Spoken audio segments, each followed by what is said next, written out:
d'un exposé que je fais depuis des années un peu partout dans le monde. Ça a commencé à Kanazawa au Japon. La dernière présentation, c'était à l'Institut Weizmann en Israël. Et entre-temps, j'ai fait des présentations à Vancouver au Canada, à Varna en Bulgarie, à Bizerte en Tunisie, et évidemment à l'Université Pierre et Marie Curie dans le cadre des Mardis de la Chine. Voilà. Alors, bon, je ne vais pas épiloguer sur le titre. Il s'agit de l'électron de Dirac et de ses propriétés, ainsi que les implications de ces problèmes, n'est-ce pas, soulevés par l'équation de Dirac sur les constantes fondamentales. Alors, comment est-ce qu'on fait pour avoir ça? Il y a quelque part comme Inter. Ah, ici. Ah, c'est génial. Ouais. Alors, bon, comme on est dans un club philosciences, cette question fait partie de toutes les questions que se posait l'esprit humain.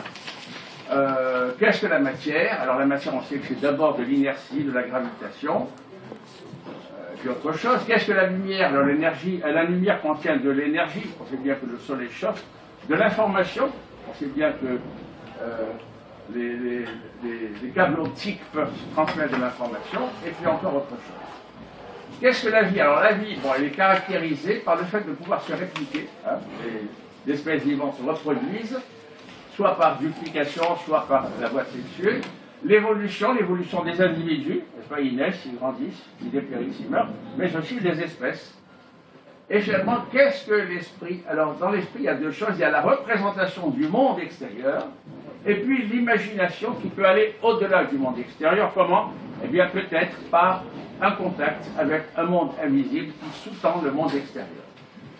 Alors, ce qui se passe, mais ça mériterait un exposé à part, c'est que chaque niveau dans la hiérarchie de la complexité qui mène des particules élémentaires aux phylums vivants et aux galaxies, fait usage d'un petit nombre de structures qui apparaissent au niveau inférieur, mais laisse émerger des lois nouvelles qui impliquent des énergies plus faibles et qui sont compatibles mais non réductibles aux lois qui régissent les niveaux inférieurs.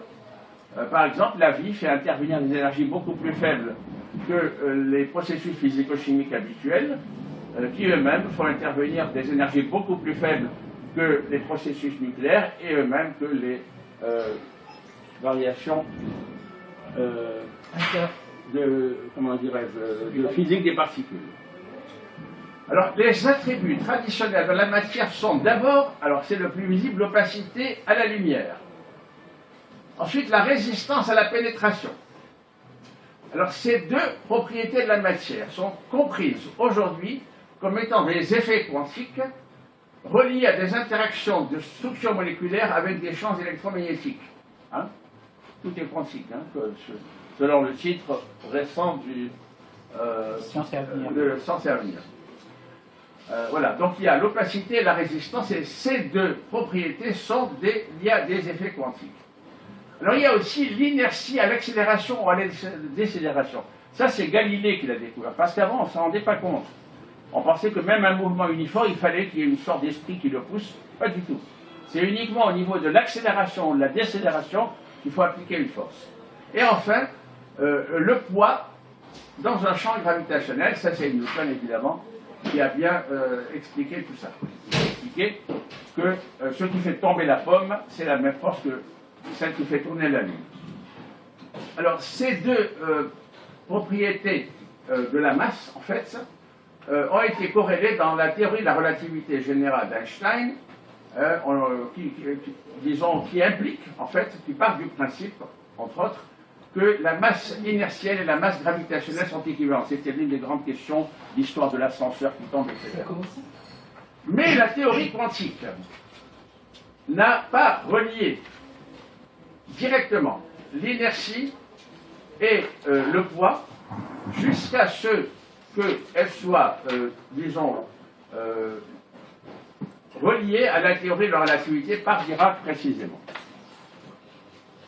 Alors cette figure montre un aigle qui utilise un effet quantique qui est la résistance à la pénétration de la proie ses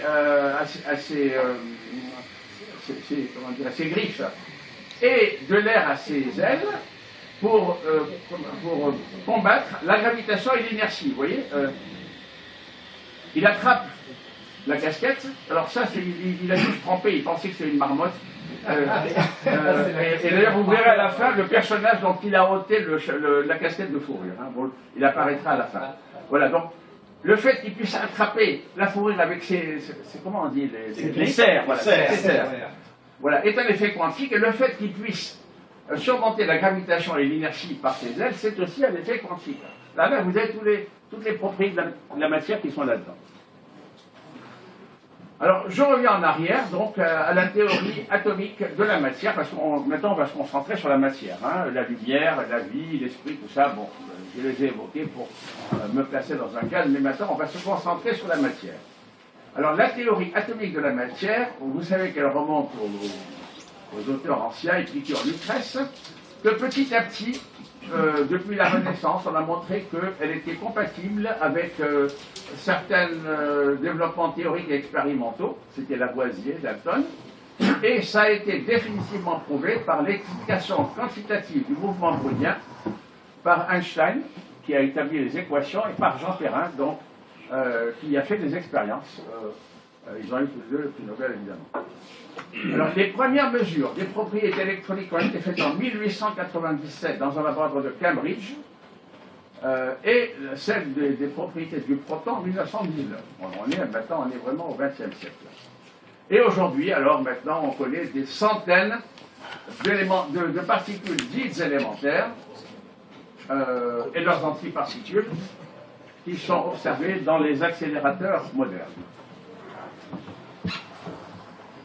Mais, voilà, aujourd'hui, on sait que toutes ces centaines de particules dites élémentaires ne sont pas élémentaires, qu'elles se réduisent toutes à 12 particules vraiment élémentaires, qui sont l'électron et les particules de la même famille, qui sont le muon et le tau, le neutrino attribué à l'électron et celui attribué à muon et celui attribué à neutrino, tout ça, c'est ce qu'on appelle les leptons.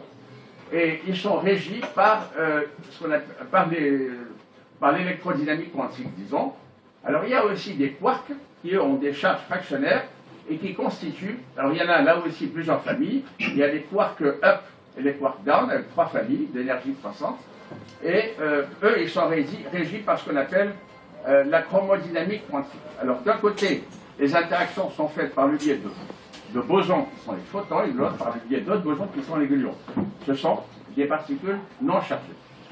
Voilà, donc on sait, alors évidemment on a découvert récemment la 13e particule qui explique la masse de toutes celles-ci, qui est le boson de Higgs, ce qu'on a appelé la particule de Dieu. En fait c'était un non-sens parce qu'on disait Godom particle, Godom, c'est-à-dire cette sacrée particule. Puis on a oublié le dame, c'est devenu God particle. Voilà. Ça a été prévu par 3 personnes il y a longtemps et ça a été observé il y a quelques années dans un accélérateur de Grenoble. Mais il y a mieux que ça, parce qu'il y a the Godam number, qui lui est véritablement le nombre de Dieu dont je parlais tout à l'heure. Mais il n'y a pas que la matière qui est atomique, n'est-ce pas? L'infini petit, l'infiniment petit et l'infiniment grand, ça n'existe pas. Ce sont des concepts mathématiques qui aident à faire les calculs. On remplace les sommes de grands nombres par des intégrales. Voilà, donc on fait du calcul différentiel, on fait du calcul intégral, ça sert à aller plus vite, mais en réalité, on sait bien que ni l'infiniment petit ni l'infiniment grand n'existent.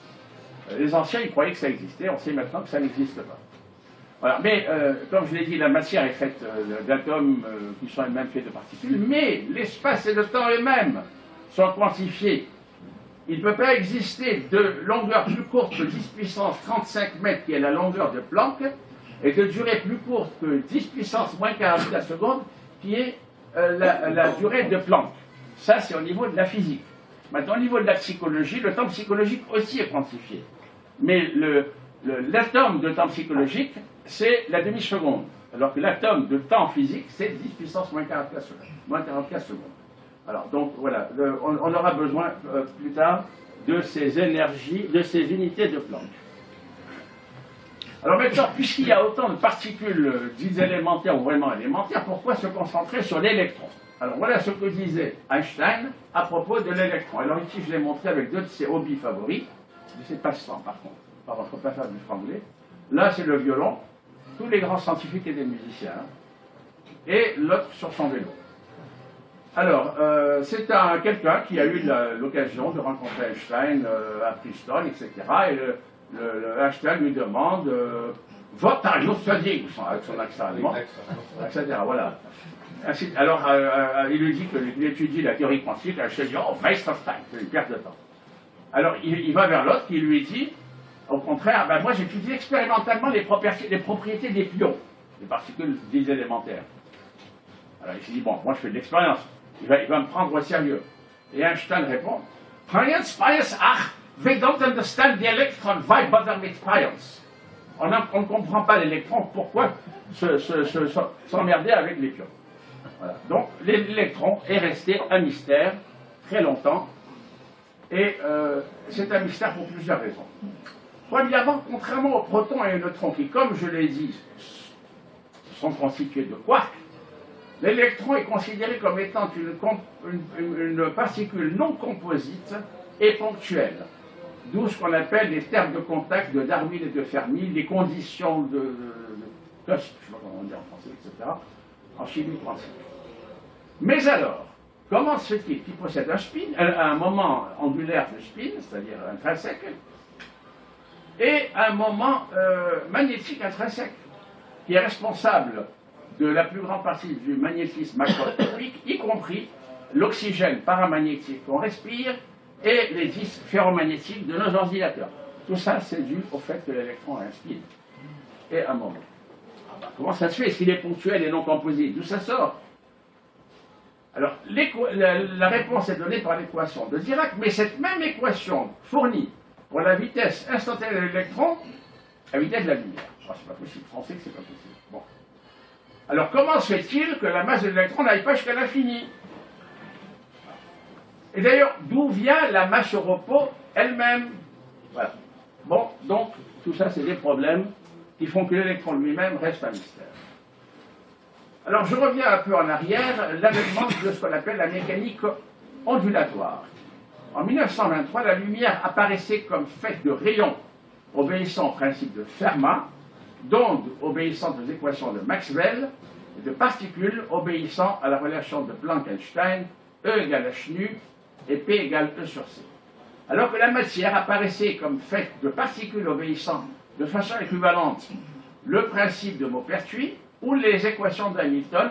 Le principe de Maupertuis est un principe d'optimum intégral, qui est un principe d'esprit finaliste, alors que les équations différentielles de Hamilton ont une tonalité, comment dirais-je, déterministe, mais ça donne le même résultat. Et puis en plus, la relation d'Einstein est égale à Einstein point carré.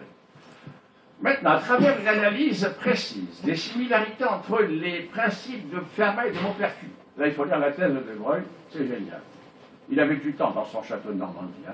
Il était prince à l'époque, il est devenu juif ensuite. Et en utilisant toutes ces relations, De Broglie, c'est lui, hein, parce qu'il a aussi son frère Maurice, qui était à l'Académie des sciences, est arrivé à la conjecture, il n'y avait pas de preuve, mais c'était tout convergé là-dedans, que la matière aussi est associée à des ondes, suivant la formule lambda, la longueur d'onde égale h, la constante de Planck divisée par P, qui est égale à mv. Alors, on est passé de la mécanique ondulatoire à la mécanique quantique. Maintenant, on ne dit plus mécanique ondulatoire, ça fait vieux jeu. Hein. On dit mécanique quantique. Alors, tout d'abord, il faut savoir que la formule onde-matière de De Broglie a réussi à expliquer la règle de quantisation des orbites de bord pour l'atome d'hydrogène et a permis de prédire la diffraction électronique. Hein. Alors, ce qui est marrant, c'est que De Broglie, lui, avait son frère aîné Maurice, qui avait un gros labo d'électronique à l'Académie des sciences, etc. Il lui a dit, est-ce que tu peux faire les mails? Voilà, vous le dirons, mon petit frère. Voilà, tu as fait ta thèse, c'est bien, tu as eu une bonne mention, on le remercie, des fantaisies, etc. Et ce sont des Américains d'Hamilton et Garnier, parce qu'eux, ils sont beaucoup plus ouverts, qui ont fait la manip et qui ont découvert la diffraction des électrons. Maintenant, il y a le microscope électronique, qui est basé là-dessus, sur cette recherche fondamentale. Et c'est un congrès, je crois, à Vienne, que De Broglie a présenté son truc, et il y a Wigner qui se lève et qui lui dit, mais là où il y a onde, il doit y avoir équation. Alors Schrödinger était là, c'est pas tombé dans l'oreille d'un sourd, il rentre dans sa chambre d'hôtel, il se met à triturer, à faire des... etc. Et il arrive à la fameuse équation de Schrödinger, qui est l'équation de la mécanique ondulatoire, puisqu'il est parti de la, comment dirais-je, la longueur d'onde de Broglie, lambda égale h sur mv, pour arriver là. Mais entre-temps, parce qu'il y avait quand même beaucoup de phénomènes spectroscopiques à expliquer, Heisenberg a utilisé une approche phénoménologique, alors sans explication, sans philosophie, sans etc., qui a mené à la mécanique matricielle. Là, on manipulait des nombres, on ne savait pas à quoi ça correspondait, mais ça marchait. Et Dirac, lui, a utilisé une autre approche, qui est l'approche des bras et des caisses, qui a donné la mécanique opératorielle. Et c'est Schrödinger lui-même qui, plus tard, a montré que ces trois approches, sa mécanique ondulatoire, la mécanique matricielle de Heisenberg et la mécanique opératorielle de Dirac, étaient équivalentes à un modèle commun qu'on a appelé mécanique quantique. Cependant, bien que la relativité restreinte était originalement impliquée dans les spéculations de De Broglie qui ont mené à sa formule lambda égale h sur p, il a utilisé les relations de la mécanique, de la relativité restreinte. Les formulations ultérieures de la mécanique quantique ont utilisé des énergies cinétiques et potentielles non relativistes. Cinétique, c'était P2 sur 2m, relativiste, c'était E2 sur R. Donc il y avait quand même une contradiction, c'était un truc hybride finalement. De sorte qu'on peut dire que le chat de Schrödinger est partiellement relativiste, alors que le lion de Dirac, lui, est pleinement relativiste. Vous voyez, deux félins qui s'entendaient ensemble. J'ai bien aimé cette image. Alors maintenant, on va venir à Dirac, qui a eu le prix Nobel en même temps que Schrödinger en 1933. Alors Dirac, comme je l'ai dit, est connu pour son formalisme bracket de la mécanique quantique. Il a aussi introduit une fonction, dite la fonction delta. Delta à cause de Dirac. Voilà. Qui en fait n'est pas une fonction, mais une distribution. Et beaucoup plus tard, c'est Laurent Schwartz, du Collège de France, qui a fondé toute une nouvelle branche des mathématiques, qui est la théorie des distributions. C'est des fonctions un peu spéciales. Voilà. Mais la première distribution, l'une des premières, c'est la fonction delta introduite par Dirac, qui n'était pas mathématicien, mais il en avait besoin, il a dit, bon, je l'introduis. Donc c'est pas rien. Alors il a écrit cette fameuse équation quanto-relativiste à 4 dimensions, je vais en parler, ce qui a permis d'expliquer le spin, donc, le moment magnétique et le moment angulaire de spin qu'on connaissait avant, mais qui n'était pas expliqué, de prévoir le positron et l'antimatière. Ça a mené à la statistique de Fermi-Dirac, qui est le pendant de la statistique de Bose-Einstein pour les bosons, là c'est pour les fermions, et qui a jeté les bases de l'électrodynamique quantique, qui est la base pratiquement de toute la physico-chimie moderne. Et puis, plus tard, comme tous les scientifiques vieillissants, il s'est mis à spéculer sur le sens de la vie, les constantes universelles, et ça a mené à ce qu'on a appelé plus tard le principe anthropique cosmologique. Alors on voit ici Dirac avec sa femme Marguerite Wigner, qui était, je crois, la fille de la sœur de Wigner, et ses enfants. Alors, vous voyez que là, il est en train de discuter avec Feynman. Dirac, c'est le type long. Voilà. Enfin, ils sont tous les deux longs. Alors, il faut savoir une chose quand même, c'est que Dirac, c'était quelqu'un de particulier. Il est d'origine française. Il y a un village qui s'appelle Dirac, dans le sud-ouest. Et ce sont des gens qui ont dû fuir la France après la révocation de l'édit de Nantes. Ils sont allés en Suisse, à Suisse calviniste. Ils étaient en sécurité. Et puis plus tard, la famille Dirac a émigré en Grande-Bretagne. Et voilà, donc il est devenu anglais, mais vous voyez qu'il porte des prénoms français, Paul, André, Maurice. Voilà. Donc Dirac aurait été français s'il n'y avait pas eu la révocation de l'édit de Nantes. Enfin, bon, voilà, on a perdu beaucoup de gens.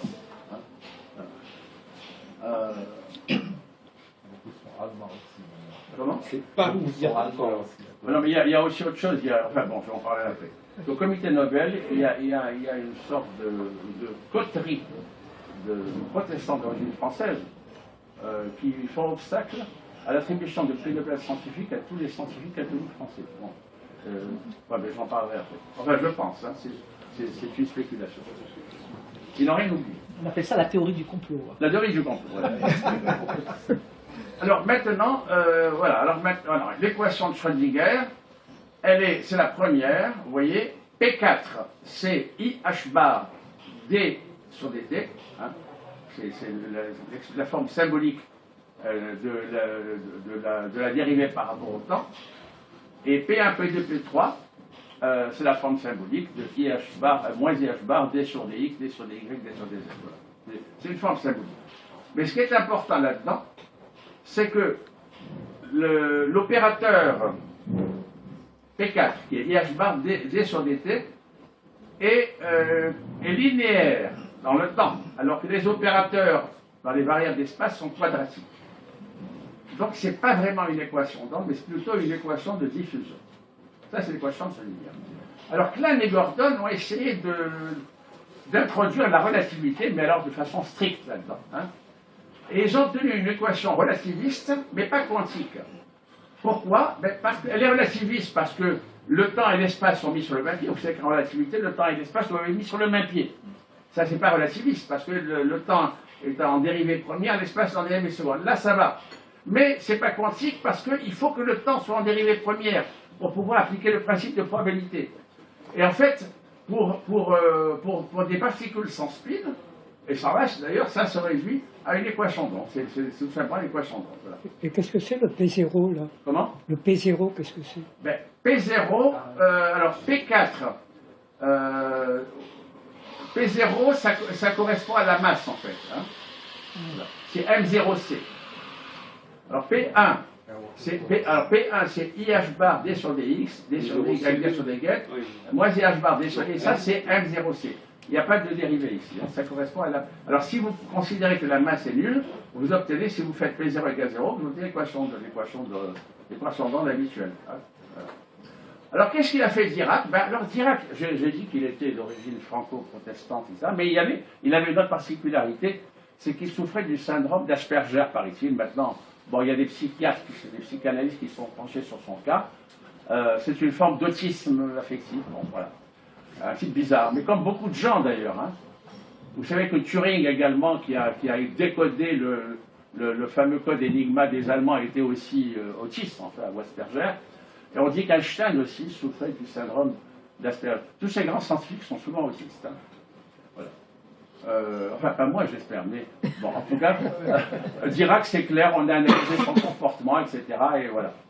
Ah, donc c'est quand même quelque chose de quelqu'un de bizarre, mais c'est souvent à ces gens-là que la révélation apparaît. Hein. Le Tout-Puissant, les voies du Seigneur sont impénétrables.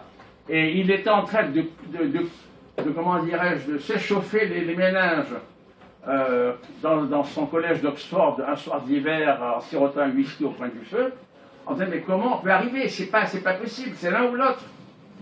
Et puis brusquement, c'est comme Poincaré dans sa fameuse révélation, il a reçu la foudre sur la tête, la révélation, hein, voilà, et il a tout compris. Il a compris qu'on pouvait, à condition d'introduire des multiplicateurs qui n'étaient pas des nombres, mais des matrices quadridimensionnelles. Parce que si ce n'est pas quadridimensionnel, ça ne marche pas. Et là, on a une équation qui est linéaire en le temps, linéaire en l'espace, linéaire dans le M0C, donc tout est parfait, c'est quantique, c'est relativiste, ça marche. Mais il y a des conséquences au fait qu'on n'est pas des nombres simples ici, mais des matrices quadridimensionnelles. Et les conséquences, c'est le lapin qui sort du chapeau du prestidigitateur, c'est que toute représentation vectorielle de la fonction d'onde psi doit avoir 4 composantes, ou alternativement, psi doit contenir une variable qui peut prendre 4 valeurs. Et Dirac a expliqué que ces valeurs sont tout simplement les 2 composantes du spin, plus ou moins amis, mais ça c'était connu avant. On ne savait pas d'où ça venait. On l'introduisait à d'autres. Il faut un spin. On ne savait pas. Maintenant, il a vu ça. Et alors, des valeurs positives et négatives de l'énergie, plus ou moins ainsi. Alors là, il y a eu toute une spéculation. Pas possible. Il a construit un système, la merde de Dirac. Il a cru que c'était le proton, bref. Et c'est plus tard que, dans une expérience, je crois que c'est en 1930 et quelques, j'ai oublié le nom des scientifiques américains qui ont découvert le positron.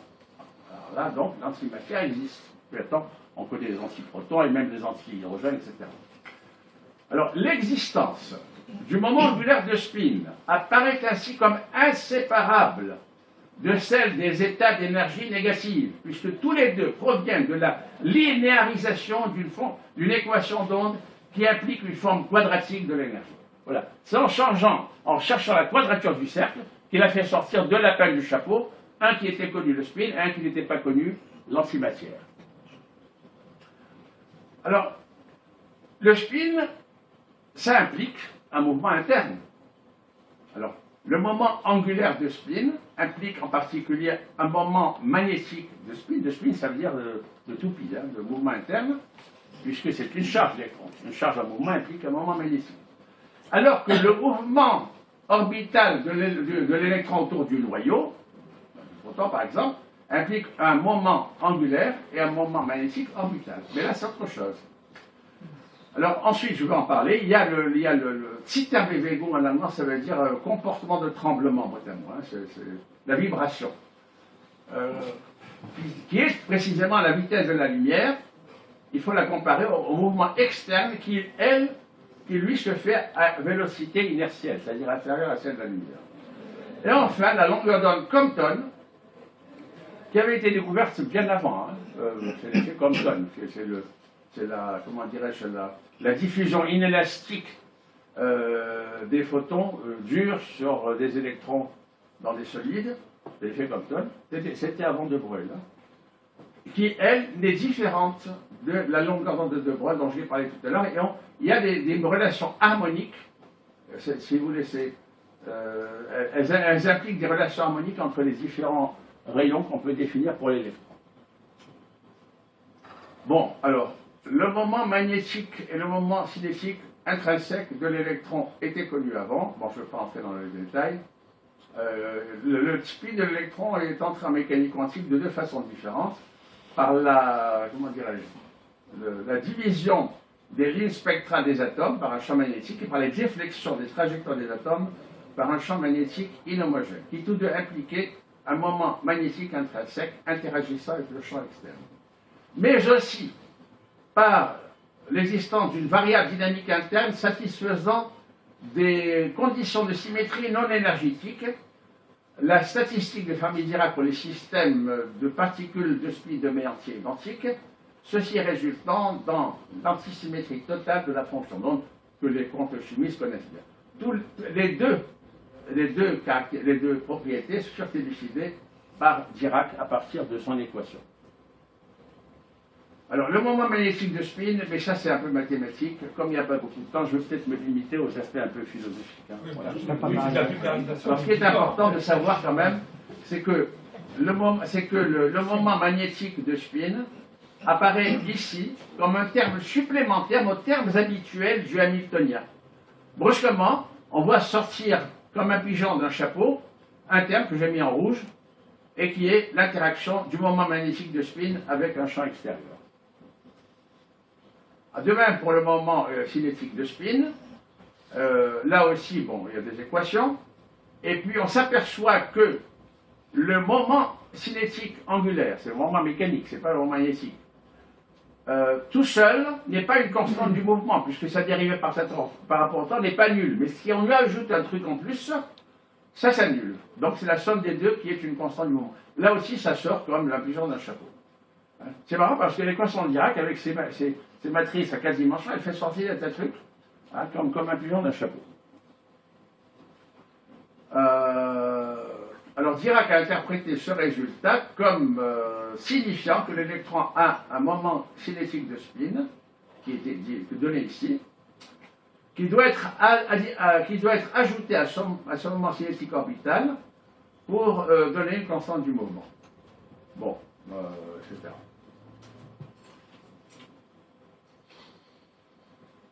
Alors maintenant, bon, puisque l'électron vibre ou tourne, tout ce que vous voulez, ben, il faut qu'il y ait une vitesse à ce mouvement.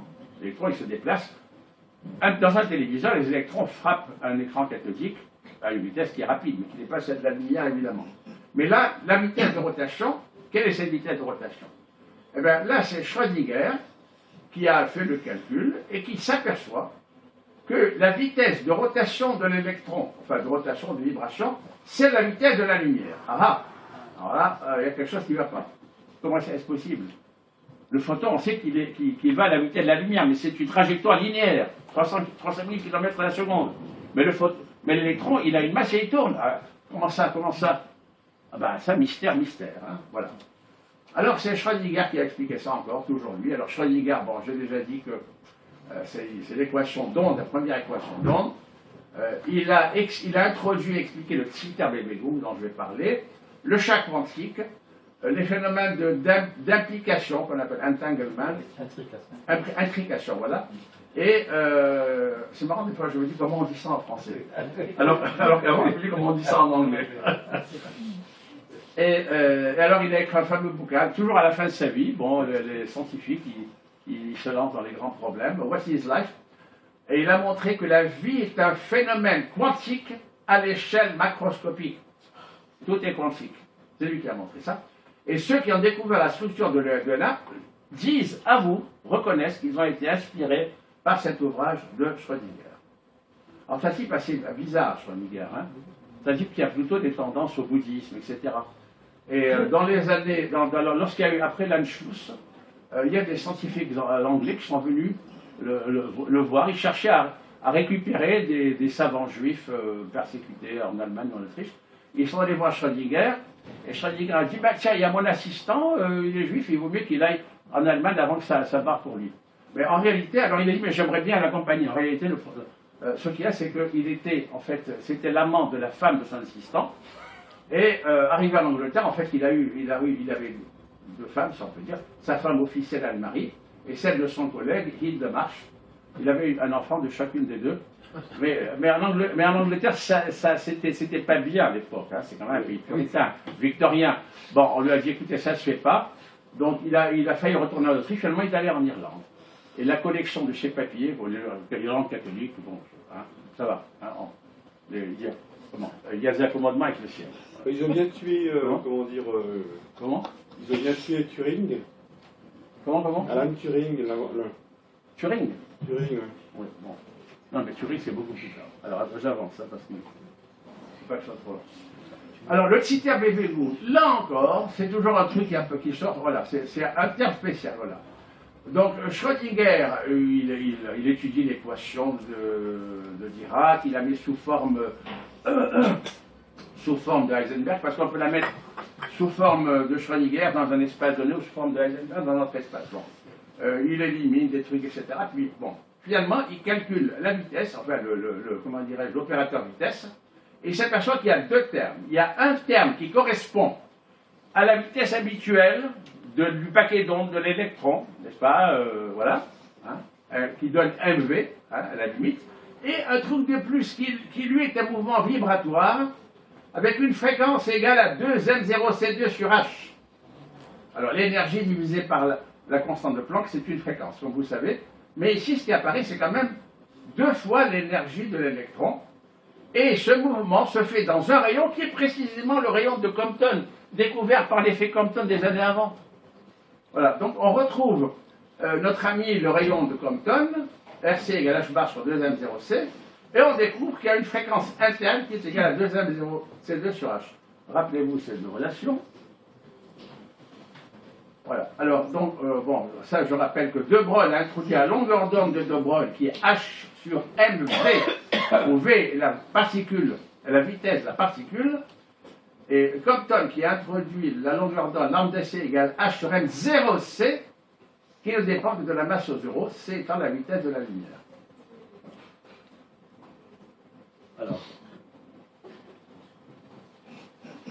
Alors, Schrödinger a montré que le fameux Twitter-Bevegung disparaît lorsqu'on prend les valeurs propres sur des paquets d'ondes qui ne sont faits que d'états d'énergie positive. Ça veut bien dire que le Twitter-Bevegung est lié à l'antimatière, puisque si vous ne prenez que des états d'énergie positive sur de l'électron, ben, vous n'obtenez pas le Twitter-Bevegung. Et De Broglie a interprété ceci comme étant dû à un battement au sens musical du terme. C'est que sur un piano, vous tapez sur 2 touches, l'une qui vous fait un do, l'autre qui vous fait un ré, il se crée une onde combinée, nu1 moins nu2. D'ailleurs, c'est comme ça que les accordeurs arrivent à accorder les touches des pianos en voyant s'il reste des battements. Voilà. Et c'est pour ça qu'ils sont généralement aveugles, parce que les aveugles sont très sensibles au son. Voilà. Donc c'est pour ça qu'on accorde les touches des pianos, en évitant les battements entre des fréquences voisines. Alors là, c'est un battement au sens musical du terme. J'ai oublié de dire que De Broglie était musicien, Einstein était violoniste, De Broglie était pianiste. Bon, hein. Et d'ailleurs, il s'est basé sur une analogie musicale pour expliquer la concisation des orbites de bord par des ondes stationnaires avec son onde de matière. Donc voilà, donc, si vous avez une onde de fréquence M02 sur H et une onde de fréquence moins M02 sur H, Nu1 moins Nu2, c'est M02 C2, M0 C2 sur H moins, etc. Ça fait plus, donc 2 avec ça. Donc la fréquence du filtre BBU, c'est une onde de matière, enfin, résulte d'un battement entre deux états d'énergie. Et si le spin vaut 1,5, c'est parce que la fréquence du Zitterbewegung est 2 fois la fréquence la fréquence liée à la masse entre les états plus et moins. Il en résulte que, et ça c'est très important, bon maintenant on le sait, mais à l'époque on en doutait, il ne peut exister de fermions qui seraient leur propre antiparticule. Hein? Pourquoi? Parce que ceci impliquerait une masse nulle, parce que si plus M0 égale moins M0, M0 égale 0. Si la masse est nulle, il n'y a pas de Zitterbewegung, donc il n'y a pas de spin de mé entier. C'est QFD. Bon, alors, je reviens à Heisenberg, parce que ces fameuses, parce que comment dirais-je, le rayon de Compton. Attends, combien de temps tu me parles comme ça? Parce qu'il est déjà presque la nuit de...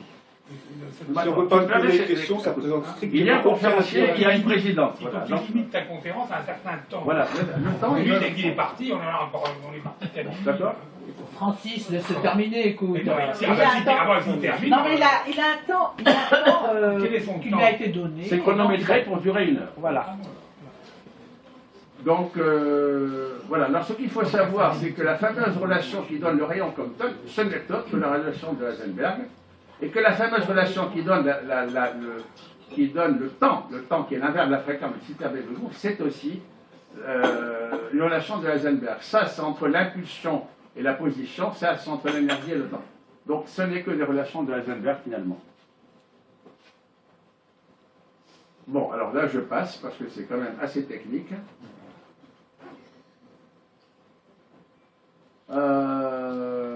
Alors, ce qui est important de savoir, c'est que alors que la masse, la longueur et la durée dépendent du rapport, enfin de la vitesse de l'objet à la vitesse de la lumière, le moment angulaire h bar et la charge électrique Q sont invariants relativistiquement. Pourquoi? Parce que pour h bar, c'est l'expression h bar égale m L2T-1.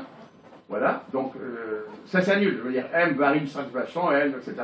Si vous faites le calcul, vous voyez que le 1 moins V2 sur C2 s'annule. Vous retrouvez là, c'est invariant. Et quant à Q, qui est irréductible à M, L et T, on peut le voir comme une sorte de signature quantique apparaissant dans l'espace-temps à quasi-dimension d'une dimension, de la courbure d'une dimension cachée. Mais ça, je n'ai pas envie d'argoter, ça nous mènerait loin.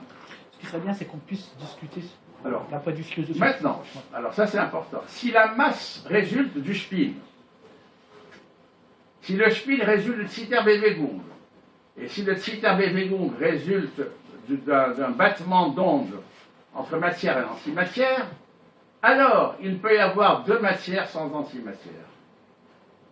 Les deux sont autour de nous et en nous, hein, comme les deux faces d'une même pièce ou les deux pôles d'un moment magnétique. Cependant, alors que la charge électrique se montre uniquement sous forme de monopôle, on peut avoir un dipôle électrique, mais on peut les avoir sous forme de monopôle. Les pôles magnétiques apparaissent seulement sous forme de couple. Pourquoi? Parce qu'ils sont liés à différentes symétries. La symétrie du champ électrique est polaire, la symétrie du champ électrique est axiale, ce qui fait qu'il y a cette dissymétrie. Alors, bon, ça je passe. C'est important de noter que le champ électrique est lié à la symétrie de translation. aux coordonnées d'espace et au moment linéaire P. Alors que le champ magnétique est lié à la symétrie de rotation, à la coordonnée de temps et au moment de spin P0.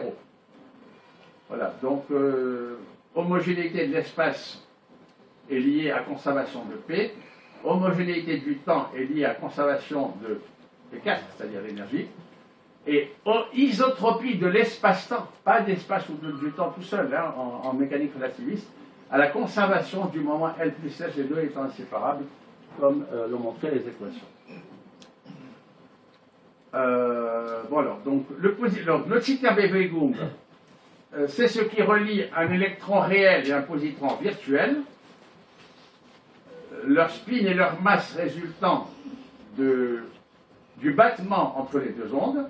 Le positronium, c'est une structure similaire à celle de Bohr qui associe un électron réel et un positron réel, ce qui résulte en un spin 0 ou 1, et les photons sont ceux qui résulteraient, pour S égale 1, lorsque des fermions, réels ou virtuels, des paires de fermions, se fondent. Là, ça c'est la théorie de De Broglie. Et il y a une image que j'aime bien fournir, c'est l'effet Fujiwara. Vous voyez, vous avez deux cyclones. Ici, ça serait donc un électron, ici un positron, et lorsqu'ils s'approchent ensemble, ben, ils fusionnent, ils donnent un seul cyclone. Plutôt dans le même sens. Ce qui donne l'onde électromagnétique. Voilà. Le cyclone est dans le même sens ou dans le sens opposé? Le cyclone est plutôt dans le même sens ou dans le sens opposé?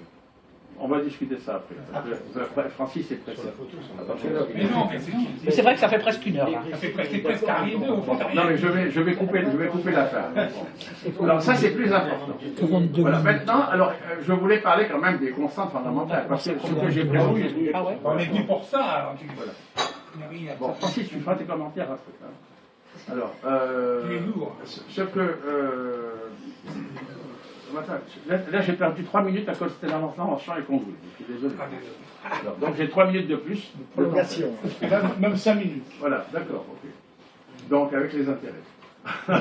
Donc, la signification physique des trois constantes, le facteur gyromagnétique G, qui est le rapport entre le moment magnétique et le moment de spin pour une particule chargée.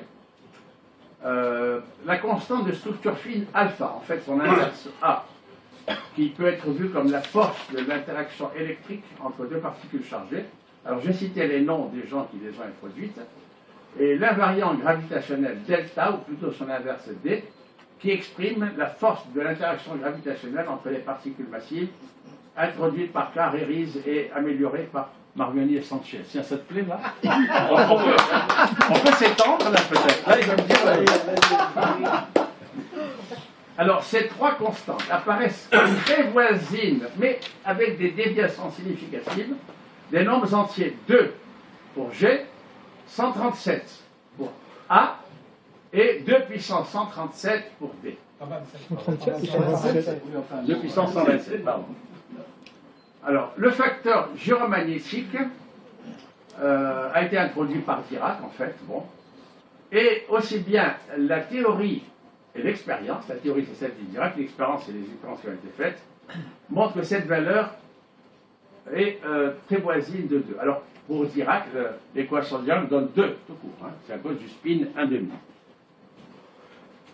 Mais il y a des corrections d'électrodynamique quantique à G, parce que des mesures très précises qui utilisent ce qu'on appelle le décalage de Lambda et des calculs très précis d'électrodynamique quantique qui introduisent les diagrammes de Feynman montrent qu'en fait GE s'écarte de 2 par delta G égale GE moins 2 sur 2, ça c'est la variation relative, ce nombre. Et ce nombre peut se développer en série sous cette forme.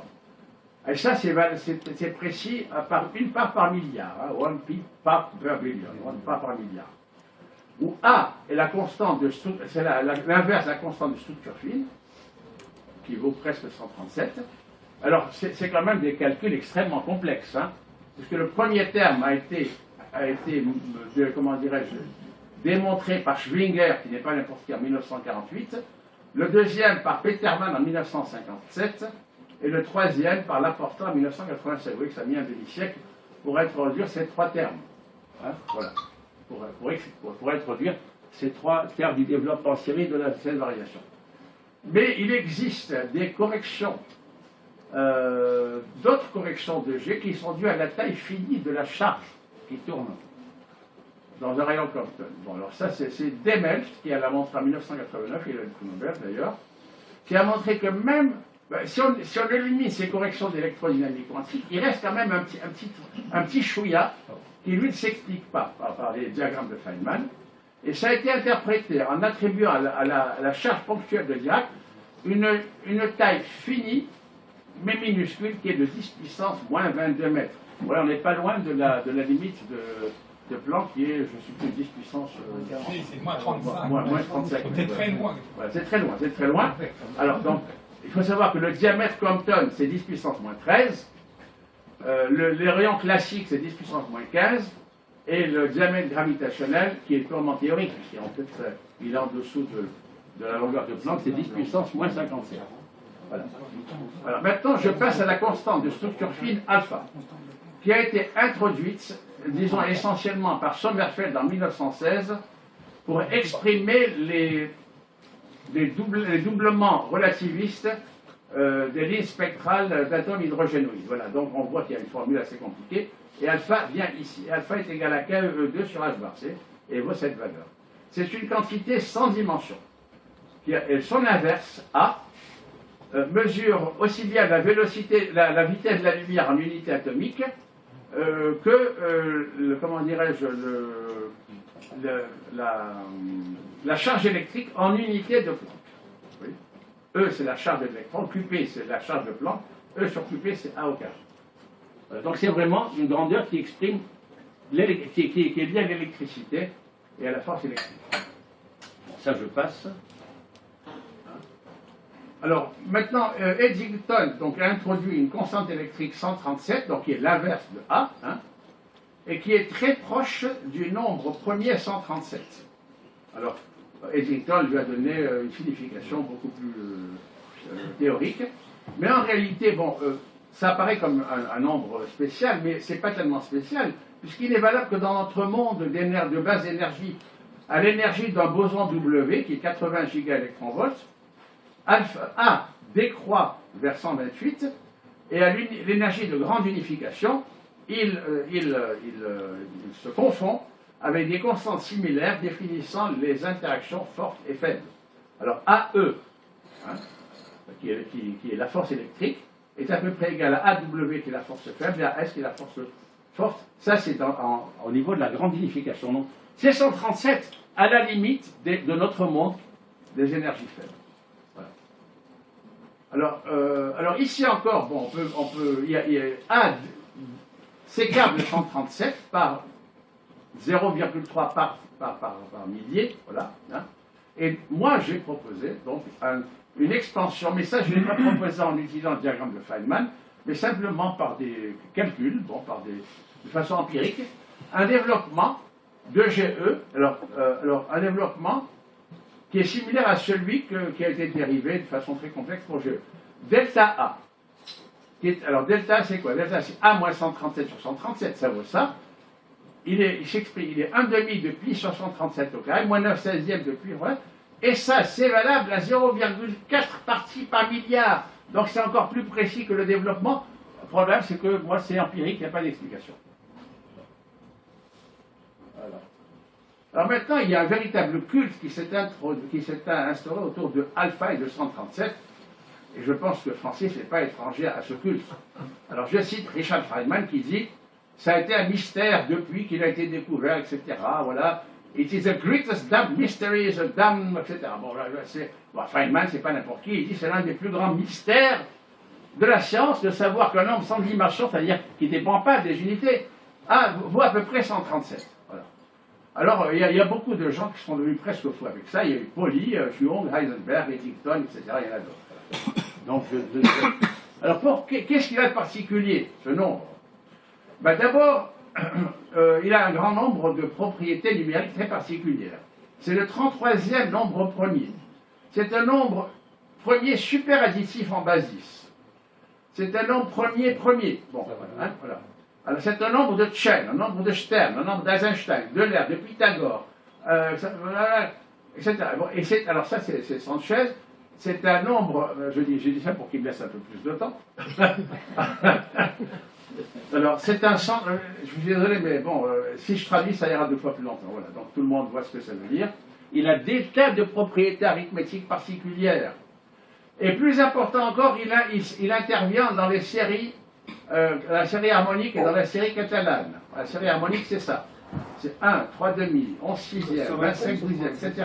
Alors, c'est le 5e terme de la série harmonique. Il faut savoir que la série harmonique était connue des fermiers égyptiens et que le 60 était connu des astronomes chaldéens. Alors c'est comme ça que moi j'explique que dans la Bible, Ismaël, dont la mère Agar était égyptienne, meurt à 137 ans. Bizarre, 137 ans, un âge pour mourir. Alors qu'Isaac, dont la mère était chaldéenne, meurt à 3 fois 60 ans, 180 ans. C'est aussi bizarre. Alors là, je montre quelque chose qui va plaire à Francis. C'est la salle hypostyle du temple d'Amon à Karnak en Haute-Égypte. Et si vous comptez les colonnes, vous verrez qu'il y en a 120, les petites, les moyennes et les grandes. Il y en a 122 plus 10 plus 4, ça fait 136. Bon. Francis prétend qu'il y en a 137, mais 136 c'est pas mal. Parce que 136 c'est déjà la valeur que donnait Eddington à A avant qu'on découpe 737. Alors il a introduit un degré de liberté supplémentaire pour passer de 136 à 137, ce qui fait qu'on l'appelait adding one. Alors, comment on va en arrière? On va en arrière. On retourne en arrière, je crois. Donc je te laisse faire. La flèche. Avec cette flèche-là. Oui, en arrière. Voilà. Bon, alors c'est aussi, voilà. Donc, alors, la série catalane, vous voyez que c'est 1, 3, alors c'est 2 puissance n-1. Alors c'est 3, 7, 15, 31, etc. 137, parce que si vous prenez pour n le nom précédent, vous obtenez 3, 7, 127, la somme des 3 c'est 137. Le suivant, c'est 2 puissance 127 moins 1 qui vaut 1,70, 10 puissance 38. Retenez ce nombre. Alors, le 137 intervient aussi dans des relations qui impliquent pi, e et le nombre d'or, dans comment dirais-je, la gamme musicale indienne. Et ça, j'en parle dans les détails, parce que on n'a pas le temps. Ça c'est les plus anciennes flûtes découvertes, qui datent de 9000 ans avant Jésus-Christ, elles ont découvert en Chine. Hein. Voilà. Et ça, c'est des formules qui sont dues à Francis Sanchez également, qui montrent que A intervient aussi en musique. Alors, rendez à César ce qui revient à César. Alors là aussi, c'est Sanchez, vous voyez, il devrait être content là. Bon. Alors, je laisse tomber ou j'en parle quand même? Ça fait plus d'une heure. Voilà. Excusez-moi, mais le nom c'est 132. C'est 62 il me dit. Il y a les petites. On n'a pas le temps. Il y a les petites, les moyennes, les grandes. Il y a les petites questions. Non, c'est pas le moment de discuter là. Il y a un moment pour la discussion. D'accord, Michel, je te laisserai parler. Il y a les petites, les moyennes et les grandes. La somme des 3, c'est 136. Et c'est pas 137. Bon, alors allons-y. On avance. Alors on avance, où est-ce que alors, de la microphysique, comme ça. Un téléphone. Alors, Francis Sanchez, ici présent.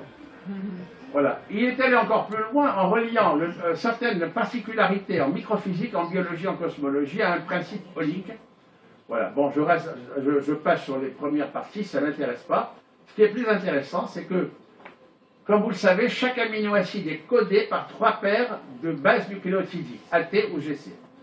Les masses des paires, en Dalton, diffèrent par moins d'une unité, et la masse moyenne des codons est, devinez quoi, 3 puissance 3 A, qui vaut 137 et quelques. Il y a aussi d'autres relations quasi-symétriques qui relient la masse de l'adénine à la masse de la guanine, la masse de la cytosine à la masse de la thionine, etc.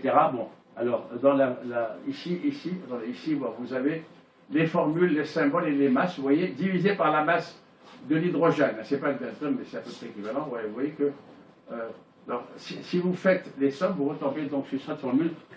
La moyenne, c'est 3 puissance 3, fois 137, fois A plus exactement. Avançons. Alors, le tableau périodique des éléments. Vous connaissez tous? Alors, maintenant, on va jusqu'à l'élément 110 ou 120, je ne sais plus, mais On dit toujours qu'en théorie, on ne peut pas dépasser 137. C'est une barrière absolue. Eh bien, c'est faux. C'est faux parce que ça, c'est valable uniquement dans le modèle du noyau ponctuel. Parce que dans le modèle du noyau ponctuel, intervient la racine carrée de 1 moins AZ au carré. Alors évidemment, si alpha est supérieur à 137, si Z est supérieur à 137, on obtient le carré de l'angle négatif, donc c'est pas possible. Par contre, il y a plusieurs modèles où la distribution de charge nucléaire est finie. La distribution de charge nucléaire, c'est des protons et des neutrons à l'intérieur du noyau. Hein. Et là, on voit qu'en réalité, c'est une fausse limite. Mais il est quand même intéressant de savoir que dans le modèle ponctuel, 137 est une limite. De même que dans le modèle de faible énergie, 137 c'est une limite. Donc c'est dans des modèles limites, hein, soit faible énergie, soit le modèle ponctuel, ça reste une limite. Alors évidemment, bon, on ne va pas spéculer sur des éléments très lourds qui sont en très petite quantité dans l'univers. Et on connaît cet univers d'ailleurs que ce qui est autour de notre galaxie. Et on sait que de toute façon, la matière normale dont on parle, en ce moment, dont on est fait, c'est 4%. 21% c'est de la matière sombre et 75% de l'énergie sombre. Donc c'est très très peu de choses. Hein. Nous, on est fait avec des éléments légers. Hein. Et tous ces éléments légers, notre galaxie, c'est quoi? C'est l'une de plusieurs milliards de galaxies, ainsi de suite. Et la matière tout entière, c'est rien. Alors là, il y a deux citations que j'aime bien. L'une de Shakespeare. Il y a plus de choses sur la terre et au ciel, Horatio, que ne peut en rêver votre philosophie. C'est de Shakespeare dans Hamlet. Et l'autre, c'est d'Einstein. L'imagination est plus importante que la connaissance, car la connaissance est limitée, alors que l'imagination comprend le monde. Et voilà que j'en viens donc à autre chose. À l'intervention de la constante de structure fine comme base d'un univers calculatoire. Alors, je ne rentre pas dans les détails, éventuellement Francis vous expliquera parce que c'est de lui. Si on considère, alors on exprime tout évidemment en termes de la constante de structure fine inverse, de la longueur d'onde de Planck, du rayon classique de l'électron, du rayon de Bohr, etc. Bon. Alors tout ça, ça nous donne des rayons. Hein.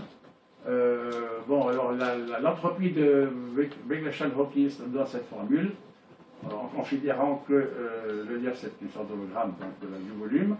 On la réduit, etc. On fait une réduction holographique, on obtient ça. On obtient donc une sorte de rayon d'un grand cosmos hypothétique, d'où le volume de ce grand cosmos hypothétique, ça c'est une idée de Francis. Et la formule, ce qui est intéressant quand même, c'est que la formule qui donne ce volume, c'est une formule très improbable. Regardez-moi tout ce qu'il y a là-dedans. 32 pi sur 3, H bar 8, C6, sur G7, A21. C'est fou, c'est fou. Et le nombre lui-même est fou. 10 de puissance 92, tout ça c'est fou. Pas possible. Mais, ici intervient notre interlocuteur ici présent, qui montre que ce fameux... Où est-ce qu'il est? On va en arrière, là, comment est-ce qu'on fait? Ici, là. Voilà. Vous voyez ce truc-là, cette formule extrêmement compliquée, et ce nombre extrêmement grand? Eh bien, c'est tout simplement A puissance A divisé par phi. Et c'est valable à 1 millième près. Alors, si vous faites un calcul d'erreur sur la formule précédente, sachant que G, la constante gravitationnelle, est très mal définie, vous êtes à l'intérieur des limites d'expérience. Des limites... Alors ça, c'est fabuleux. C'est fabuleux, voilà. Donc je poursuis, je termine dans quelques minutes. Bon, je ne rentre pas dans les détails parce que ça intervient aussi ailleurs. Hein, mais là, c'est peut-être Francis en parlera dans la discussion. Alors, ce que je suis en train de dire, c'est que la constante de structure fine inverse intervient depuis la microphysique. Là, c'est un travail très récent qui montre la structure nodale des états de Stark dans les atomes d'hydrogène. C'est une véritable image des orbitales de l'atome d'hydrogène jusqu'à le background, le fond micro-ondes de l'univers. Donc c'est une image aussi récente. Et là, j'aime bien citer l'échelle de Jacob. Vous voyez Jacob qui reste que les anges montent et descendent. Et ça me rappelle la fameuse citation d'Hermès Trismégiste, qui figure sur la table d'émeraude. Ce qui est en bas est comme ce qui est en haut, et ce qui est en haut est comme ce qui est en bas. Ça monte de la terre vers le ciel et ça retourne vers la terre, et ça reçoit la force des choses supérieures et inférieures. C'est traduit par Isaac Newton, s'il vous plaît, dans ses papiers alchimiques qui sont à la bibliothèque de Cambridge. Parce que Newton était aussi, bon, il a fait des traités sur la gravitation, sur la lumière, c'est l'un des initiateurs du calcul différentiel intégral, mais il était aussi intéressé par l'alchimie, l'astrologie, etc. Hein. Et d'ailleurs, cette fameuse histoire de la pomme, c'est quoi? Ce qui est en bas est comme ce qui est en haut, c'est-à-dire ce qui meut la lune autour de la Terre, ce qui est en haut, et comme ce qui est en bas, ce qui fait tomber la pomme sous la Terre. Donc ce sont ces spéculations alchimistes qui l'ont inspiré. Bien, alors Dirac, donc toujours à la fin de sa vie, a montré qu'il y avait des corrélations entre des grands nombres. Hein, par exemple, si l'on divise le rayon de l'univers par le rayon de l'électron, on trouve un nombre qui est de l'ordre de 10 puissance 40. Si on divise la force électrique par la force gravifique, on trouve un nombre qui est aussi de 10 puissance 40. Et si on calcule le nombre, si on estime le nombre d'équivalents protons de l'univers, on trouve le produit N1, N2. Il apparaît donc qu'il existe une relation holistique entre l'électron et l'univers. La taille de l'univers serait définie par la force gravifique et celle de l'électron par la force électrique. Alors, bon, ça, c'est à peu près la même chose. C'était passionnant. C'était passionnant. Comment? Attends, Il est trop long, il va pas je termine en 2 minutes. Hein. Oui, mais il tient plus, il est crevé. Il n'arrête pas. Il doit perdre la pile gravitation. Alors, pour terminer, j'ai parlé d'une constante gravitationnelle qui est l'équivalent de la constante de structure fine en gravitation. Et là aussi, il y a son inverse. Voilà, qu'on définit ainsi. Vous retrouvez ce nombre, je vous ai dit, retenez 1,70 10 puissance 38. Là, c'est 1,69 10 puissance 38. Donc, c'est très voisin d'un des nombres de Mersenne. Fais le bouger, ça roule. Et ici aussi, on peut calculer la variation relative de dp du nombre de Mersenne. Delta dp égale M127 moins dt sur M127, qu'on peut développer en série. Voilà, qui implique d'ailleurs 137 et le nombre pi. Alors, attends. Donc, là, je veux pas en parler. C'est autre chose. C'est autre chose, voilà. Alors, deux guides pour toutes nouvelles investigations. La première, elle plaira à Francis Sanchez, c'est tout procède des nombres, c'est de Pythagore. Et la deuxième, c'est tout résulte en dualité, c'est de Lao Tzu. Et là, je vous ai promis de vous montrer le bonhomme dont l'aigle avait arraché la casquette parce qu'il s'était trompé, il avait fait ça pour une marmotte. C'est une photo prise en Finlande. Voilà. On a terminé. J'ai pas trop dépassé l'heure, ça je connais très bien.